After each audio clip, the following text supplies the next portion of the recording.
स्वागत है आप सभी का इस वीडियो में। और आज के वीडियो में हम सभी जानने चल रहे हैं खनिज के बारे में। जी हाँ, हम सभी आज के वीडियो में अध्ययन करेंगे खनिज के बारे में। खनिज एक संसाधन है, चूँकि हम जानते हैं कि आजकल आज का समय जो आधुनिक समय है ये खनिजों पर आधारित है।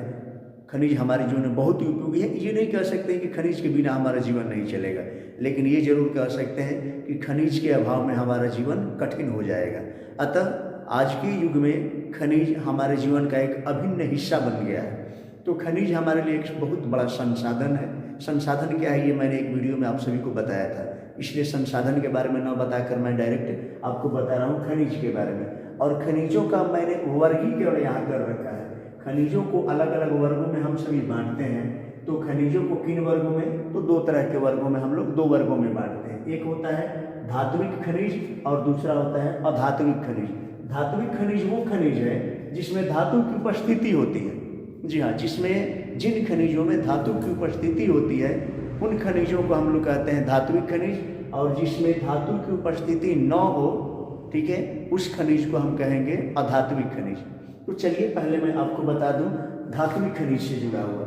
तो धात्विक खनिज भी अगर वर्गीकरण इसका भी हम करते हैं तो दो वर्ग में इसको भी हम लोग बांटते हैं।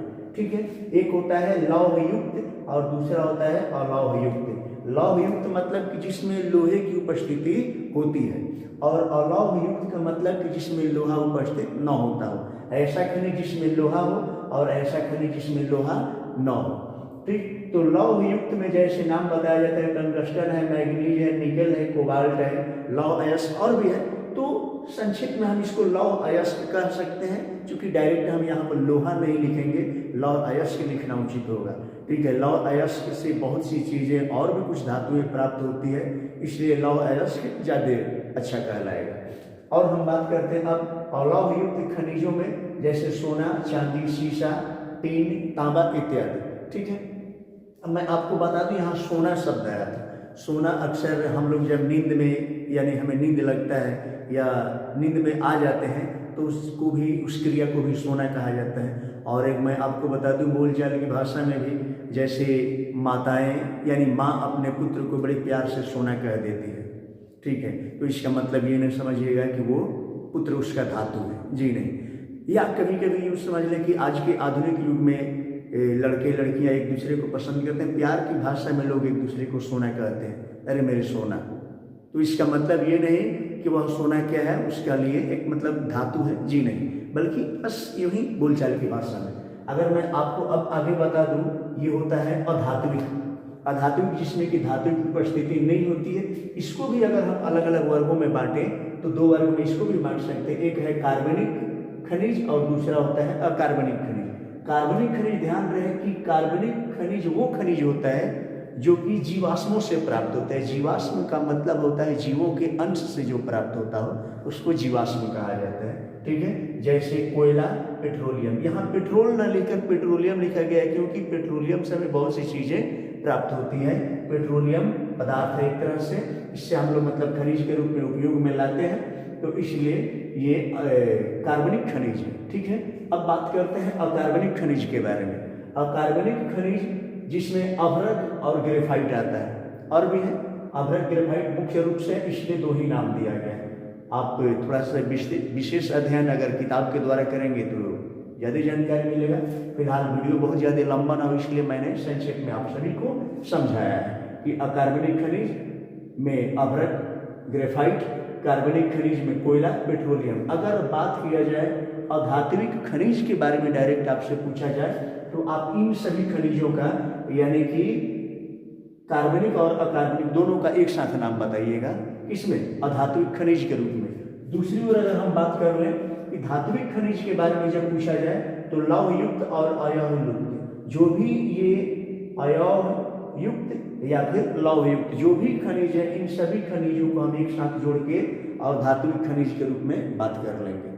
ठीक है, तो इसके बाद मैं आपको थोड़ा सा और बता दूं समझने के लिए, खनिजों को थोड़ा सा और अच्छे से समझा दें हम, और आपको बता देते हैं।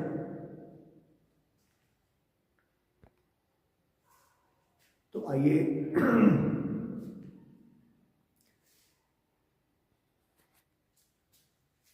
तो हमसे भी थोड़ा सा तुलना जान लें इधर, धात्विक खनिज और अधात्विक खनिज के बीच की तुलनाएं क्या है ये हम लोग जान लेते हैं। तो मैं आपको बता दूं, धात्विक खनिज में जैसे इसको खनिजों को गलाने पर धातु प्राप्त होता है।